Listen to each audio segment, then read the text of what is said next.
patient Hey, nurse. is... Yes, my name is Martes. Nurse Martes, how can I help you? My name is Dr. Peterson. I'm the new intern in here. The new intern. Welcome to the floor. How can I help you? Room number 1, I was passing through and he was asking for water. Can you give him water? I have a question for you. Sure. You have health problem? No, I don't. Are you disabled? Do I look like one? Put your hands up like this. And then your feet. Can you wiggle it a bit? Okay. See? All of your limbs are working. Get the water and give it to the patient. Thank you. Hello, Dr. Peterson. Yes, nurse?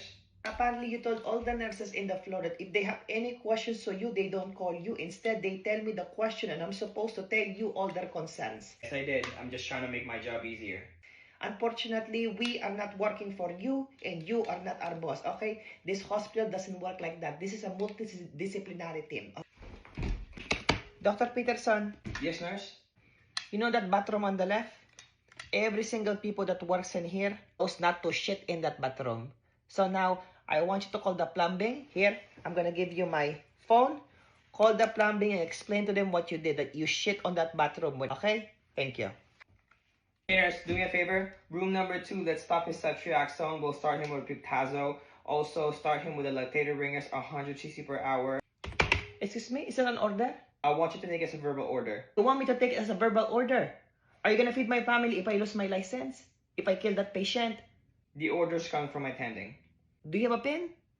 Use your pen and write it yourself. Thank you. Remember room 4, Mr. Smith? Yes, well, he is about to leave the hospital. I'm not sure why, but he told me that you tell him that he can go home. Yes, ma'am, I did. I mean, what he's gonna do here, he's been here for 6 weeks and he's taking up space. We got admissions coming from the ER, so. Oh, because everything seems fine to you? Where's his taxi? How about his pension? Who's gonna fix the pension for him? You know that the patient doesn't have a house? Now go back and tell the patient that he's not going home today and you deal if he's angry. Okay? Because I'm not dealing with that. That's not my fault.